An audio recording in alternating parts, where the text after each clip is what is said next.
this particular date, the impact on the future office design. So glad to have you all here today. We always go over just a few Zoom housekeeping rules. Just bear with us. A lot of you know this, but if you don't, we have you muted intentionally.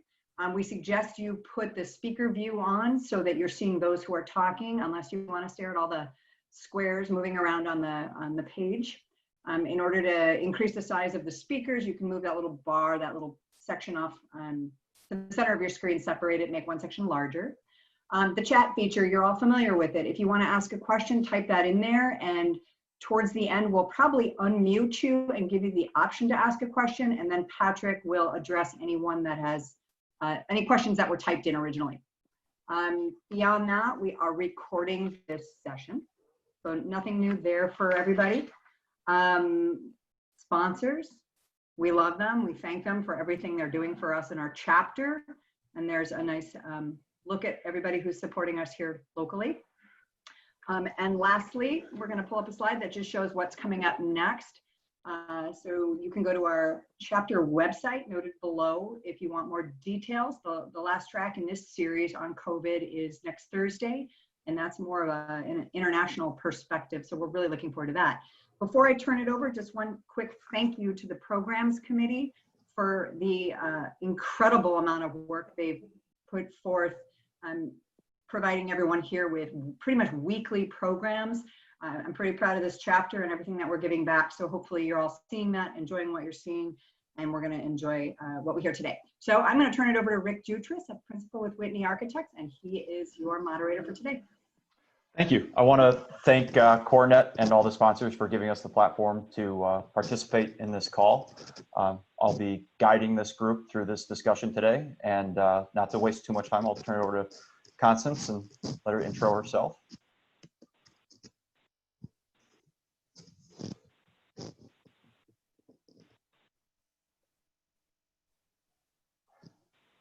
May have lost Constance. So we'll move on to the next slide. Constance, if you can join us when you can. Oh, there you are. Hi. There we go. Sorry about that. I think I was muted.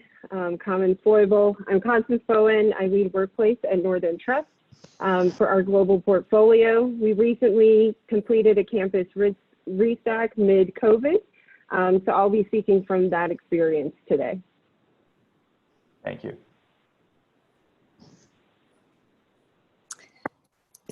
I'll go next. I'm Cindy Coleman. I'm the Workplace Strategy Director at Gensler, and we've been working very closely with clients across the globe thinking about their COVID return to work strategy. So we've been pretty embedded in this discussion for the last 12, 14 weeks.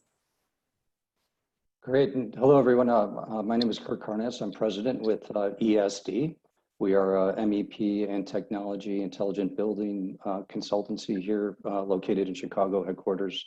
I've been leading our MEP teams as well as recently over the past few years, our intelligent building team, and specifically focused in corporate real estate, working with corporate clients to drive better outcomes in their space through the MEP and technology systems. I'll jump in. This is Scott Phillips. I'm Senior Director of our Global Workplace Solutions team at Salesforce, and I lead our occupancy planning and our workplace strategy efforts for about 8 million square feet globally. And we have about 160 offices that we're in the process of trying to reopen. Hi, I'm Jason Rosenblatt, and I'm part of the Workplace Performance Services team at Herman Miller. The last few months, like everybody else, been helping our customers develop return to work and work from home strategies. Awesome. Well, thank you. We appreciate all of you participating in this, and in an effort to optimize our time, I'm going to kind of jump in here. Constance and Scott, this is really directed towards you. You know, how have you and the companies you're with, you know, beyond the social distancing or beyond the physical distancing, you know, what have you implemented in the near term, as you start to re-enter into the space? And Constance, I'll open it to you first. You're on mute. Muted. It's double muted. I think beyond social distancing, we've really been focusing on protocols for the workplace, some key behaviors we'd like to see our partners emulate in conjunction with HR. So really working on honing the guidelines as it relates to people in our environments, not just the physical distancing, but whether or not they're wearing a mask or how they might enter the space. That's really been the focus of some of our efforts outside of just distancing from partner to partner. And how about yourself, Scott? Yeah, maybe just to set a little bit of context, we are about 58% of our global employee population is already in shared seating. So as a part of shared seating, they follow a clean desk policy. And so from that standpoint, it has allowed us to very easily pivot toward expanded cleaning protocols and the social distancing components that we're building into the office space. Where we're spending a lot of time right now is, frankly, we're doubling down on the notion of shared seating. And I know we hear feedback that a lot of folks are going to fully assigned and moving away from that, but we believe that shared seating for a couple of reasons is the best direction for us to go. One, due to the cleaning protocols that we're trying to put in place.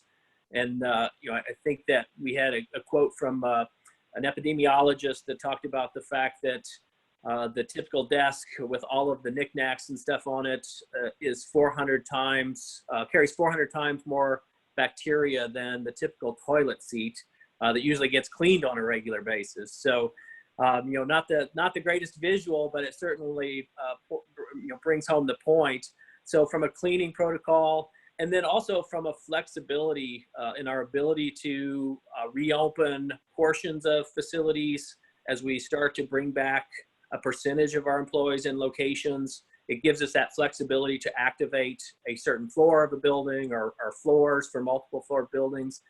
And then, coupling that with the flex nature of what we see in the future and continuing to look at expanded work from home, we see as an opportunity that shared seating programs will just allow us to be even more flexible and our workforce to be more agile.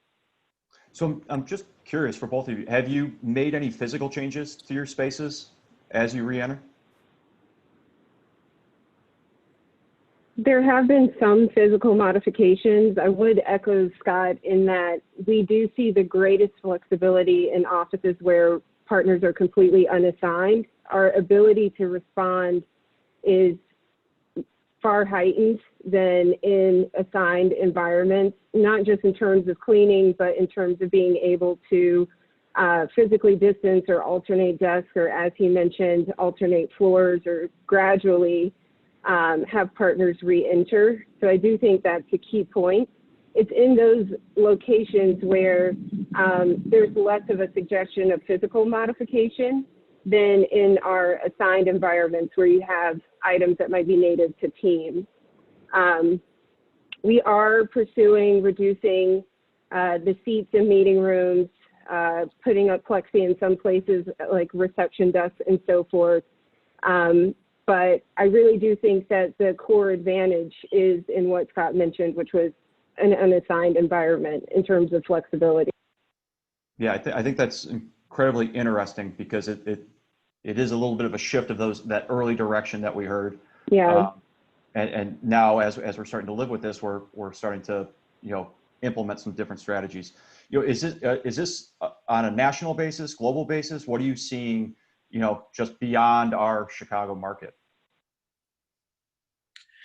Yeah, so we're seeing that on a global basis. And in fact, when we look at EMEA and Asia Pacific, Japan, generally those markets were well ahead of the US from a shared seating model standpoint. And so for those locations, it has been an even easier pivot. And that's been beneficial because generally those are the locations that we're starting to reopen first based on how they're performing in the way of response to the the COVID situation. So, with the, being unassigned or shared seating, work from home strategy has been implemented by many as we have been sheltering in place. How has that affected your cultures? And I'd like to open this up to Jason and Cindy as well, as they've advised their clients. But how do you maintain that culture as people, begin to work independently or work from a distance? I'll jump in. Yeah. I think, one of the issues that we dealt with clients pretty quickly on is just how to maintain a distanced culture. So now that you just don't get together as often as you can, and a lot of the cultural experiences are always or had been presented as things that you did together when you were in the office. And now these are things that are virtual and maybe not happening as frequently. And so we put together a set of guidelines that how to kind of look at a structure from large to small and find different ways to connect with people so that the intimacy of friendships and conversations with leaders and team connectivity and sort of broader connectivity across organizations can be sustained, but they're sustained digitally.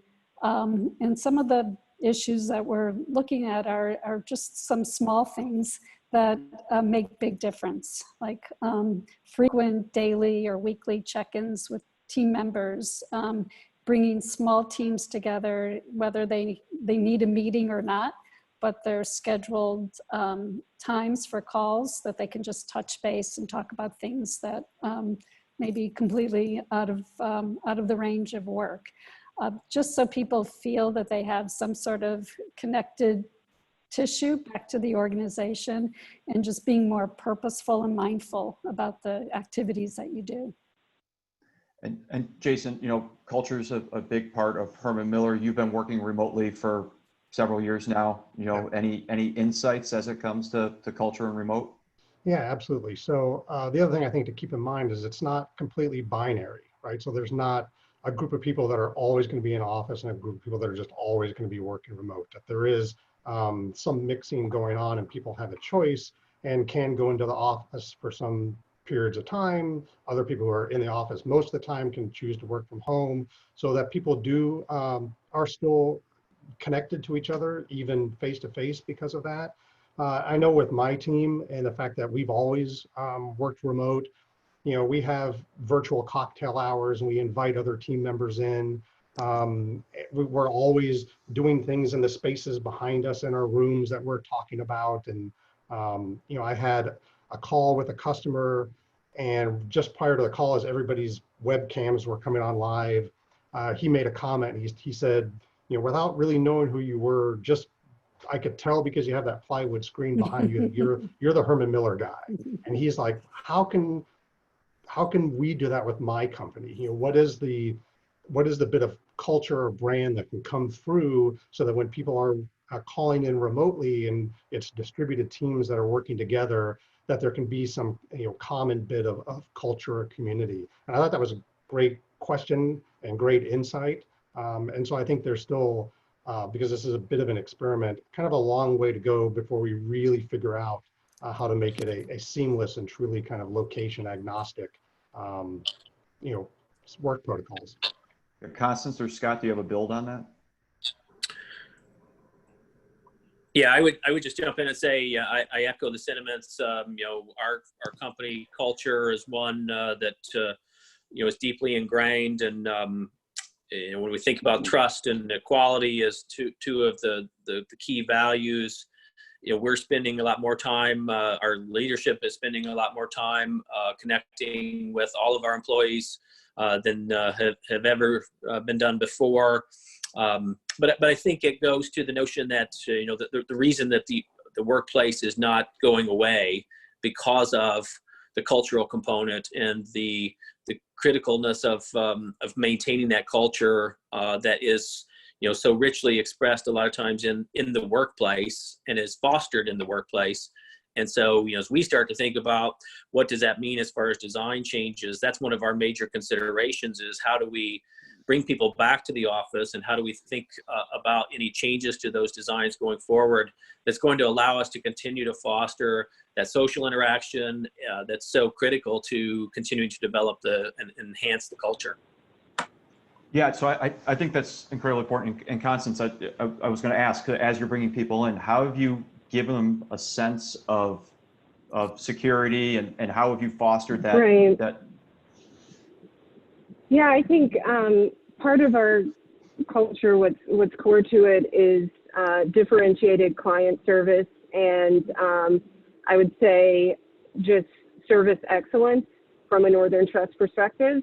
And I think there's a couple of people who have mentioned, sort of building and fostering community. And one part of that is mentorship, and people in our offices being able to learn from each other and share the wealth of their experience down to maybe more junior partners. As people return to work, we want to continue to facilitate that type of connectivity across our teams. So we are looking in conjunction with HR at ways to encourage internal job mobility, still considering how our talent pool might be more distributed than it ever was before. But when people come in, not saying that they cannot meet whatsoever. We know meetings still need to take place, and now they need to extend to partners that may be at home or clients that may be in their own footprint. So we're trying to make sure we have tools available to teams to be able to continue to make that connection. No, that's great. And as we start to come back to the office, those connections, feeling secure and safe to make those connections is important. And I think, Jason, Kurt, and Cindy, all three of you, as we start to reemerge and come back to the office, what kind of recommendations, Jason, I'll start with you from a furniture aspect. What kind of things are Herman Miller and the furniture community providing to facilitate that safety or damping that fear? Sure.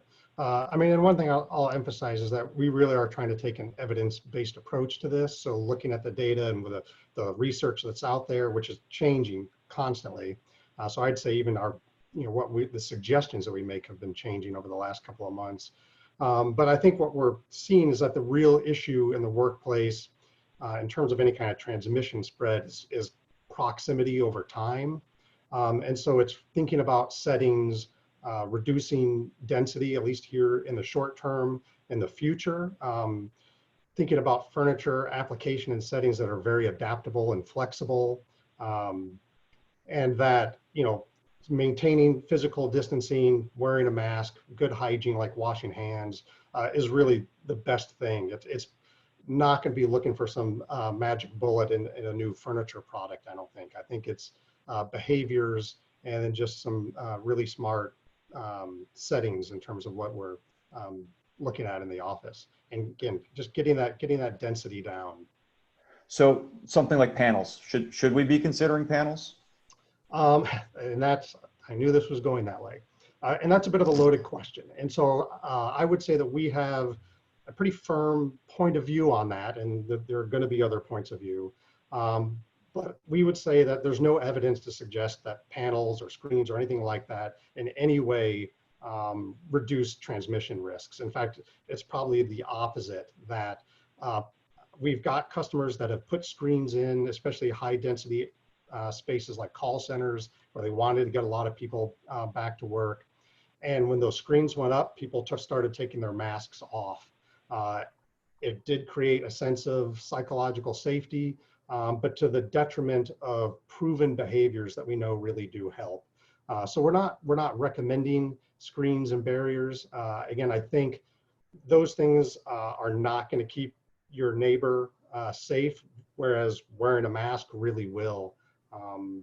So no, I'd say our point of view is not to make that investment right now.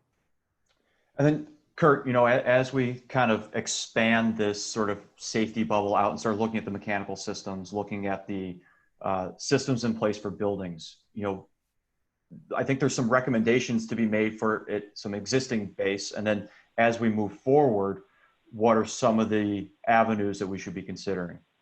Sure. I'll start with HVAC. When we're working with our clients, there's a number of things that we're all concerned about, and that's the filtration. Are we filtering air, and how effectively are we filtering air? Ventilation rates, the overall indoor air quality.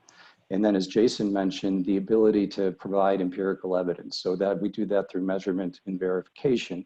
And so when we think about filtration, many of the commercial buildings we're working in right now have what's called a MERV 8 filter. And by now, you probably all heard all different filtration schemes or acronyms. HEPA filters are those that are commonly used in healthcare facilities. They're highly efficient and take out at the source or at the fan system the pathogens of the size that virus and other bacteria are. There's ionization strategies, which we don't really recommend because of the efficacy and is just not proven and really not appropriate for commercial strategies.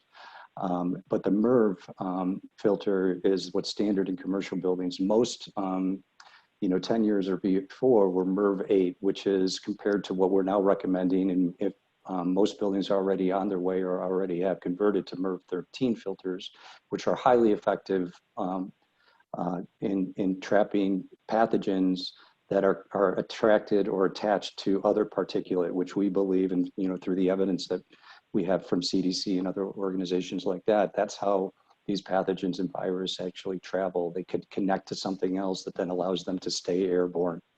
And so MERV 13 filters are what's been primarily implemented, pretty much across the board. One of the things that I think is really interesting, just looking at, and you've probably heard about UV strategies, ultraviolet strategies. We do use ultraviolet strategies, not necessarily in the air, but in fixed locations. So where the cooling coils and the surfaces of the duct within the air handlers, they're highly effective in killing pathogens, bacteria, et cetera. One of the things that I think is really exciting as we look at, what does the office of the future look like, and what are the technologies around killing pathogens, and doing that safely. A few years ago, 2018, UV light, as we all know, UVA and UVB is what comes through the ozone layer from the sun, but there's UVC, which is the far spectrum end of the spectrum of the ultraviolet spectrum. All UV light is, highly carcinogenic, not good. And as you get farther up that spectrum to the UVC, it can damage your retinas immediately. But what research found a couple of years ago was that there's one very, very narrow band, just 10 nanometers of UVC that isn't carcinogenic, doesn't affect the retinas, and is appropriate to actually be within an environment to actually kill pathogens in real time, as opposed to having to transport them back through the air system to the filters. So that's pre-COVID. Now, certainly with COVID now, the lighting manufacturers are vigorously at work developing these small LED add-ons that they can embed in fixtures that can provide a real-time, constant pathogen killing strategy without actually, impacting or providing an environment that isn't safe or carcinogenic. So it's a really exciting technology. It's not here yet, in terms of commercial availability. I expect it to be, from what I'm being told by some of the lighting manufacturers, maybe 18 months out. But I certainly think as we move into the future, and think about office design and lighting in particular, that UVC narrowband spectrum is going to be something that we're going to be seeing a lot of. So Constance and Scott, as end users, Constance, you can answer this first. How much value will you in the future put on these building systems as you assess and evaluate space? I think there will be value put on, obviously, building system quality or some of the things that Kurt just described, but I think there's a big difference between leasing and owning in these environments, and how much latitude you might have to affect change or to influence change in the footprint as you're making decisions. So Scott, I think we're all aware that you guys have a small project underway. Yeah, so I think Constance's comments around owning and leasing are spot on, and so as we think about most of our portfolio is leased. We're also looking at not only building systems but technologies that can enhance the employee experience, create healthier, safer environments to return to, and to deal with those situations that come up if reoccurrence occurs. So for us, and obviously as a technology company, we're looking at how we can leverage that and certainly expand that integration that we might be able to do with landlord systems as well. Mm-hmm. Cindy, obviously, building systems, MEP goes hand in hand with architectural and design. So as we continue to emerge from COVID, how do you see the workplace evolving in consideration of with these changes, like some of the, like Kurt's addressed, and then the safety protocols and distancing that Scott and Candace have talked about? Sure. Candace. Yeah, I think what we're seeing is that there's a bigger focus on well-being in general. So it's the well-being of the physical environment as well as the well-being of the people within that environment. And so what that really means is thinking very differently about everything you put into an environment and what, how does that make the surfaces easier to clean? How does it keep the air quality fresh? How do you make it a little bit more performative or visible for people so that they actually see all of that taking place? I think, I think as we said in the beginning, that a lot of this is behavior and kind of operational issues, and being able to come to work and see that it's clean and see that it's continuously being updated and cleaned is going to make people feel more comfortable about the spaces that they're occupying. And I think, the other issues beyond that are just thinking a little bit differently, not only about density, but scale. And the idea that you're sharing space with 50, 75 people, of your closest neighbors, is probably not going to be comfortable for people in the future.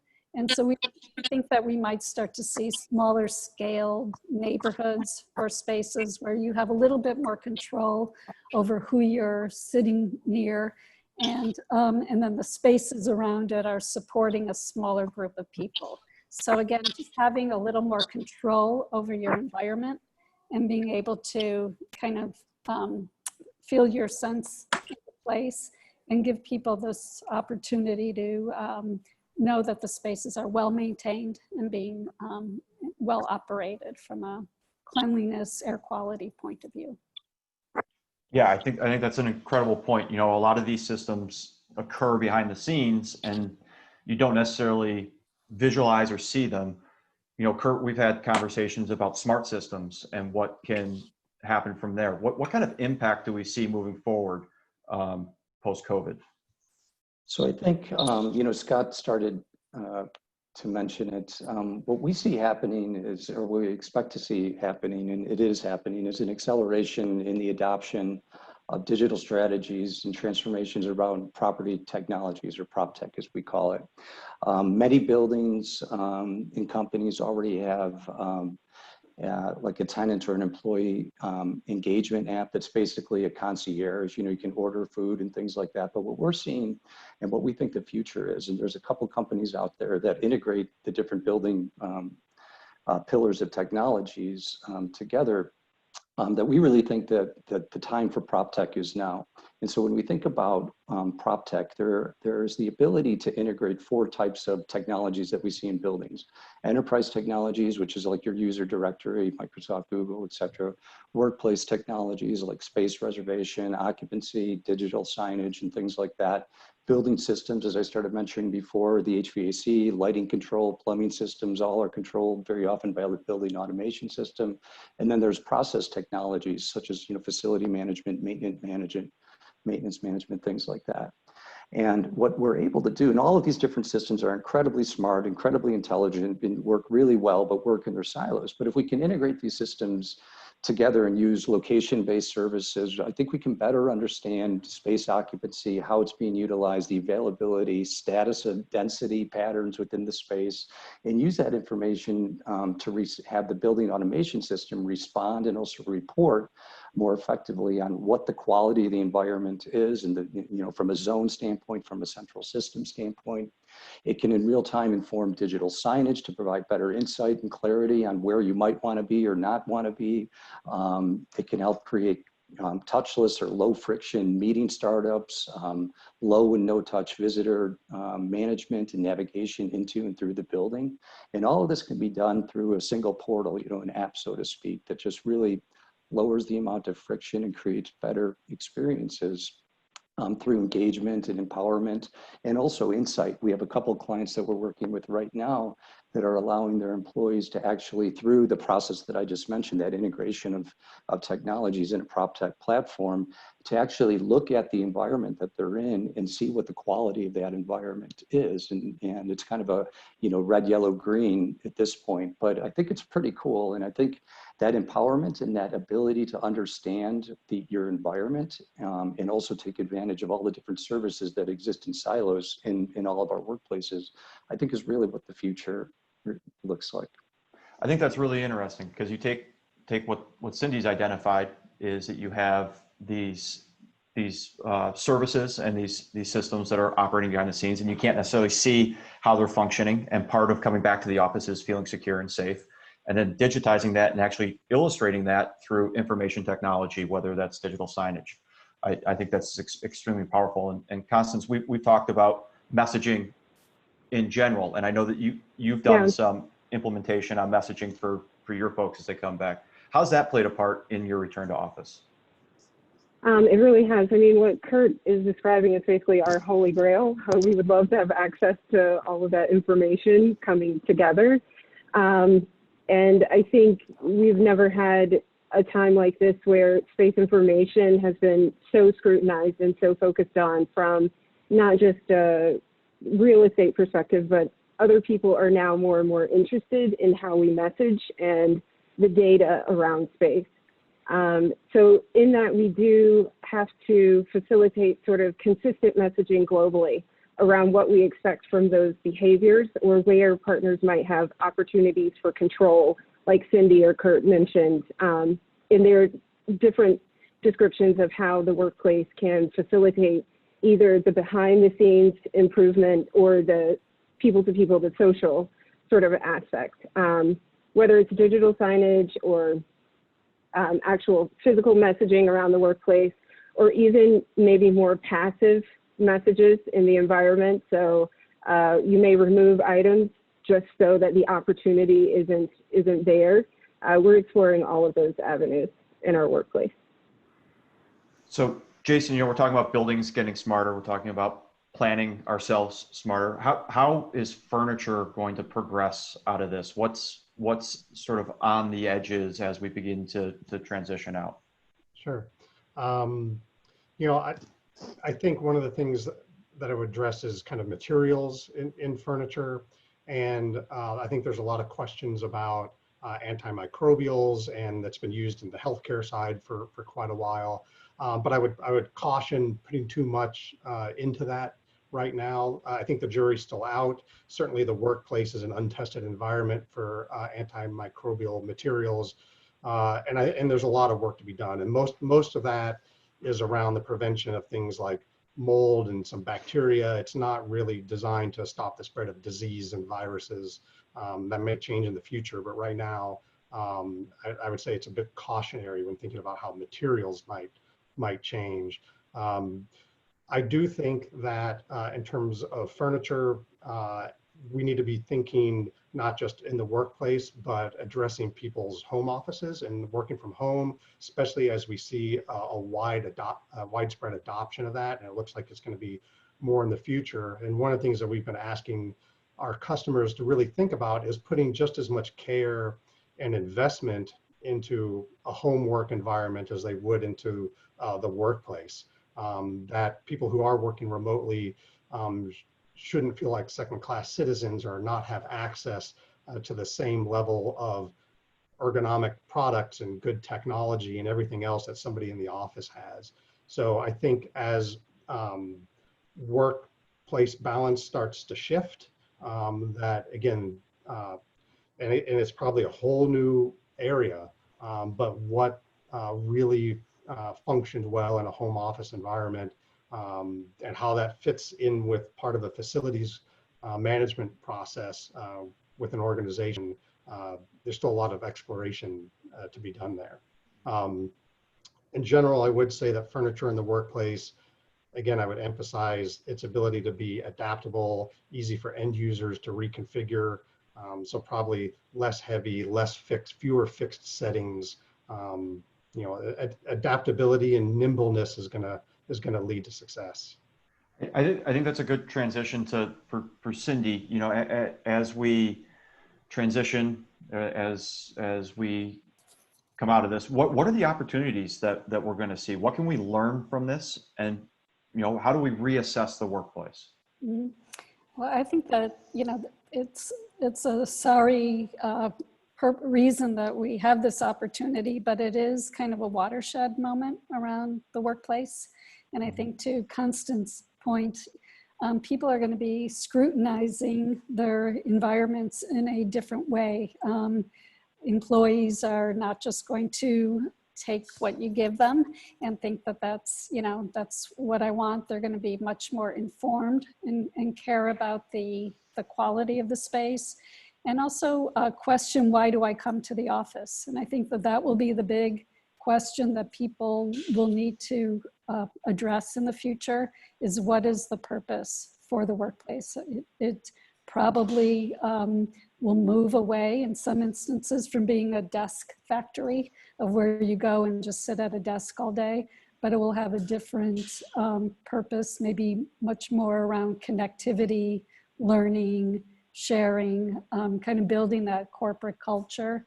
And I think that the whole metrics and benchmarks around what the new normal is going to take a very different look. And I know just in the conversations we're having, it's a moment where people are saying, let's rethink this. There's no more just taking what we did before and turning it into a more spaced out version, but really thinking about what is the purpose. And you know, as we always say, the job to be done, what are we actually going to do at the office that we can't do at home? Yeah, absolutely. And we're really basing this off of a very short period of time in comparison to how many years, decades, you know, centuries we've been working. And so this is a very fluid point. It's also a pressure cooker of sorts, or a catalyst. It's really pushed some emerging technology and some emerging thoughts on workplace. You know, Kurt, we've talked about touchless and what that might mean in the office space, and what might it go beyond that? Sure. You know, there's the obvious things: doors, elevators, voice activation for conferencing is an area that we're really working on now, trying to put together the different technologies. So basically, like a Siri or or Alexa-based meeting startup to eliminate touches there. Bathroom sanitation and the utilization of bathrooms is clearly one of the hot spots of where pathogens, virus, and can exist and be transmitted pretty regularly. So looking and working with faucet manufacturers to have timers on the faucets, that you have 20-second faucets, and so that you understand that. The UV strategy that I mentioned before, in general, there's ability to lock the bathroom down maybe every 15 minutes and actually deploy, like they do in hospitals, a very rigorous and intense UV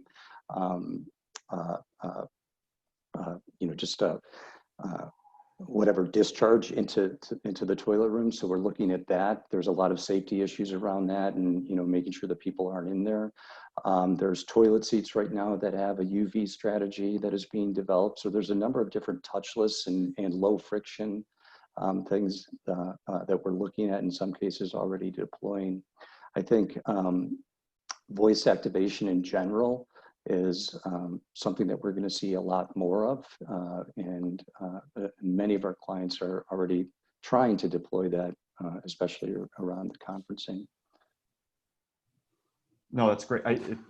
That whole field of future products and the impact that will have is, I think, pretty exciting as we start to come out of this and start looking at different ways of looking at it. Cindy, do you think, from your perspective, do you think planning strategies are going to change as well to limit barriers and to be more frictionless?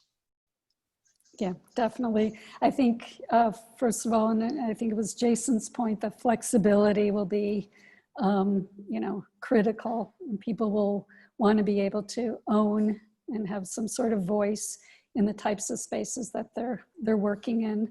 And we're seeing that there's different metrics. We think circulation metric will be much larger. More emphasis on what happens in circulation. It's not going to just be a point A to point B, but it will become an active location that has more function and purpose to it. As I said before, we think scale might take a little hit, and scale may need to be a little more intimate and give people a sense of belonging. And really thinking about what happens to amenities. What are they there for? How are they managed and serviced in order to, keep people feeling like there's some sort of craveable destinations to go to when they're at work, but that they're able to use them in multiple different ways. They're not just one purpose per location type of mindset. So things will do a lot of more double duty and be a lot more flexible. And we're seeing maybe the removal of doors or using, much more, sensor technology and letting people see dashboards about kind of the health of their space while they're in it, and really making sure that these consumers feel that they are in control of their own environment and have a say in when they're there and when they're not there. And making sure that they're aware of the quality of the experience. So before I ask Constance my next question, so no one asks me, I'm not ignoring Scott. Scott had to drop. So Okay. That's why you haven't seen Scott in a while. So Constance, are you evaluating space differently now, now that we've gone through this period of time?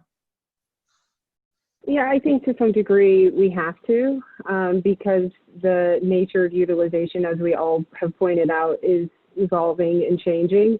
But I do think there is a sense to some degree that we don't want to be too hasty in our assumptions. We're sort of pre-vaccine world, and things could look different post-vaccine. So we are evaluating space differently, but trying to also keep in the back of our minds that, that's relative to where we are today as well. I think as we look out in the future with some of the things that have already been described and with what Cindy is saying, there can be a significant amount of capital investment that comes with some of those decisions. And so I think all organizations have to evaluate long-term beyond pre-vaccine. Is there a commitment to carry through with this new way of working? And that really plays a big role in how you evaluate space. If a firm's goal is that as soon as there's a vaccine, we're just, kind of jamming people back in, then obviously the outcome would be significantly different than if this is a catalyst, as you mentioned, for an evolution in the way people work at your organization. Jason, are your clients, changing the way they're approaching furniture? Are they entertaining different discussions? What's emerging from that point? Yeah, absolutely. And, most of them are dealing in the short term with what they have, right? They need to get people back. And so they're looking for not making a big investment right now because they know things are going to change and they've got to deal with what they've got.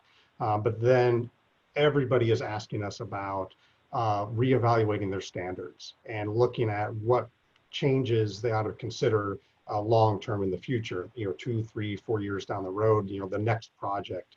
And I would say almost universally, our customers are accepting more space per person, not the density and cramming people in, but individual work points that are more spacious. Really diving into data and understanding, using this period that we've got here of transition to invest in more data collection and understand how their teams really work, understand who can be more productive working remotely, who is more productive face-to-face in the office, and using this period of time and that information that they can collect to reevaluate these future spaces. And as Cindy said, the role of the office, which really is probably going to be more about connection. So I think, again, kind of an investment in data collection and deep dives into how their teams and departments really operate so they can make smart decisions, and then furniture ideas that are more spread out, more flexible, can adapt to unforeseen changes. And again, to Cindy's point earlier, that end users have some sense of control and empowerment within their own neighborhoods to make those changes too, I think is really coming to light. I got one last question, Patrick. I want to be cognizant of time too, so please give me a high sign if when it's time to take some questions. Jason and Cindy, are you seeing any trends emerging from during this period? Are specifications changing? Are thoughts changing at all? I'm curious to find out what you're seeing. I'll let Jason take that one. I'll add on. Yeah, again, for the most part, I'm seeing a very conservative, cautious approach, not wanting to make major changes. Regardless of my comment earlier about screens, I've got customers that no matter how much information or data I put in front of them, still want that because they do want there to be something visible in the space that has changed. So, we do see that happening. And we are seeing, in fact, we're having a hard time keeping up with companies that are investing in people's home work environments and trying to understand the best way to deliver height adjustable tables and ergonomic chairs to somebody's home through like a white glove service. It's a completely different model than delivering product to the workplace. And so we and our dealers are trying to adapt on the fly to come up with ways to do that and think about how product could then be returned in the future. I think those are the things that we're seeing a lot of. The last thing I would add is reevaluating meeting rooms in the workplace now that people have gone back and there's still a lot of folks that are working remote, and how do distributed teams who are calling in remotely like we're doing here participate better and are more engaged in meetings that are happening in person in the office. And do meeting rooms need to be thought of differently? Do we still need to have this big fixed conference room table in the room versus having more of the ability to rearrange the settings within a meeting room and not be tied down to something in the middle of the room or a fixed focal point with a TV mounted on the wall? So that's a lot of experimentation and ideas are being kicked around, and how to meet out in the open, in better ventilated spaces without being a distraction to the open office. A lot of exploration going on there. Yeah, and I would just add to that I think, there's a new work mode. We always think that there's focus work, collaborative work, social work, and learning work. But now the new mode is really being at home.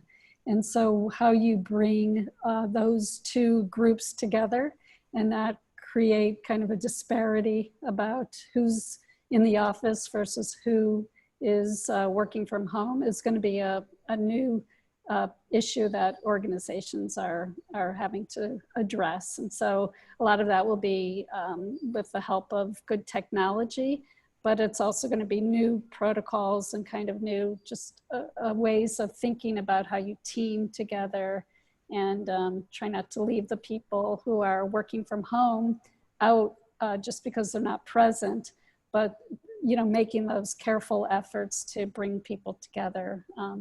It's going to be, it's really what we're hearing concern about from a lot of our clients. So, that's becoming one of the primary focuses. So just kind of, I'd say we were looking at it in 3 ways, kind of understanding supply and demand.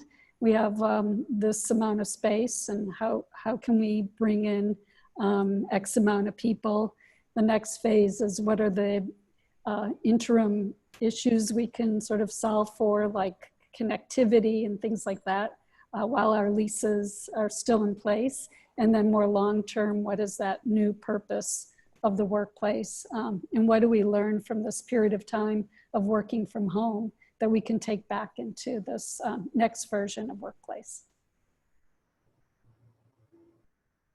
Great. Patrick, did you want to open it up to questions? I saw Heather has one submitted. Yeah, sure. So first of all, thank you, panelists. What great information we heard today, and clearly you all are very experienced and knowledgeable about this topic, and it was great to hear from each of you. Sorry that Scott had to leave us. He was called away to a meeting and didn't want to, but he had to leave us. So yeah, the first question. So from Heather. Using your crystal ball, certain safety and security changes and upgrades were made after 9/11 and still exist today. What one physical item or change that you've been considering or have had heard as an idea would you see carrying forward into the long term? And that's maybe I'll jump open in to anyone. Excuse me, I'll jump in there. One of the things that we see, I mentioned before, kind of this integration of all these technologies, and one area that really will enable all of that is a very sensitive issue is geolocation, or what we call location-based services. And so by using your phone, you already are being tracked by your phone company and others, but we all have, different or varying degrees of sensitivity around anonymity and that personal information. But what we do see happening is through location-based services and understanding people's geolocation and using what's called digital credentialing. In other words, you think of the old key cards, but now your phone is your key card, eliminating that key card, and then adopting facial recognition. So many buildings, companies we're working with have are or are in the process of deploying temperature scanning and other facial recognition. And I think, in 9/11, post 9/11, many buildings, especially in large urban areas, put in the turnstiles, put in security. But if we can find a way to utilize people's location, understand their location, and incorporate facial recognition in this digital credentialing, I think we can create a more secure environment, a safer environment for both the building occupants and for the individual themselves, if we can somehow get past some of these personal issues around understanding your location and opting into that as well. Thanks, Kurt. This one's probably open to most everyone as well.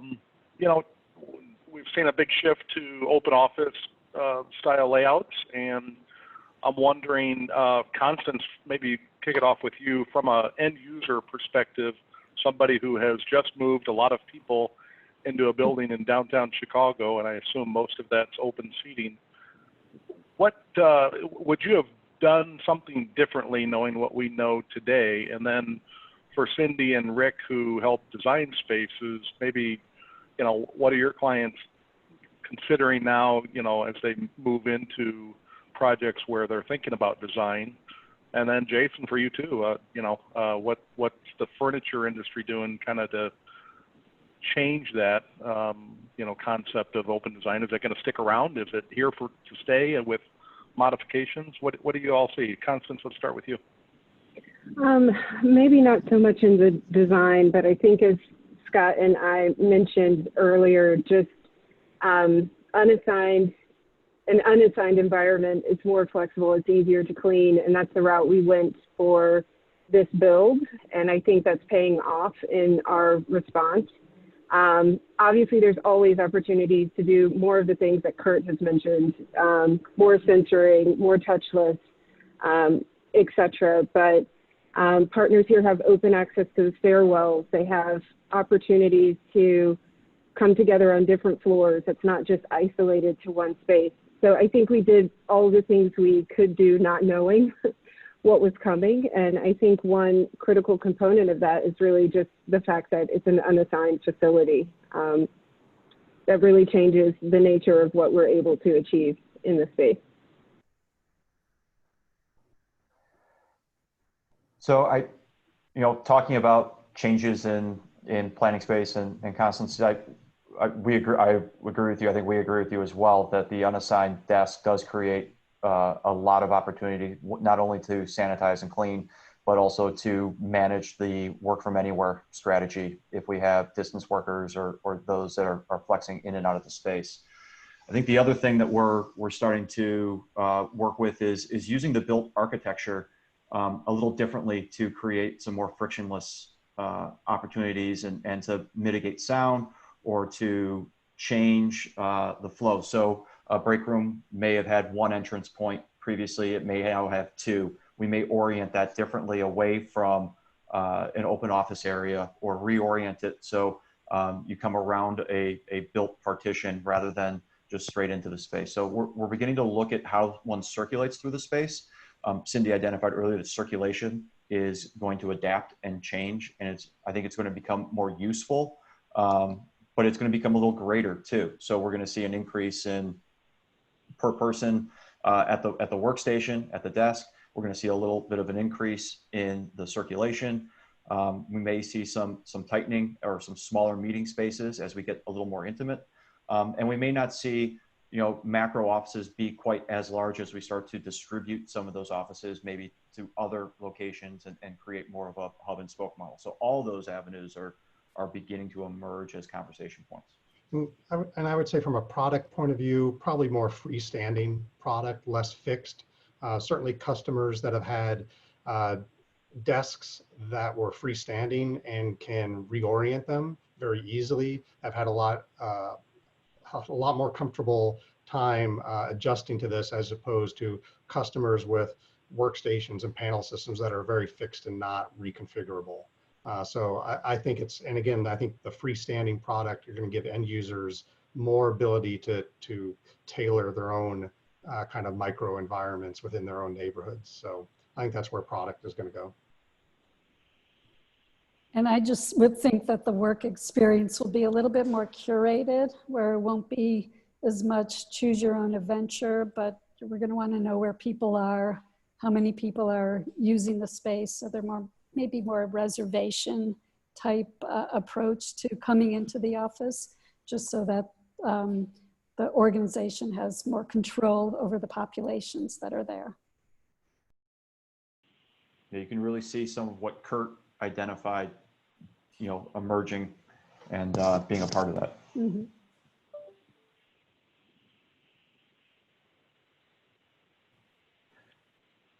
Thank you. Any other audience questions?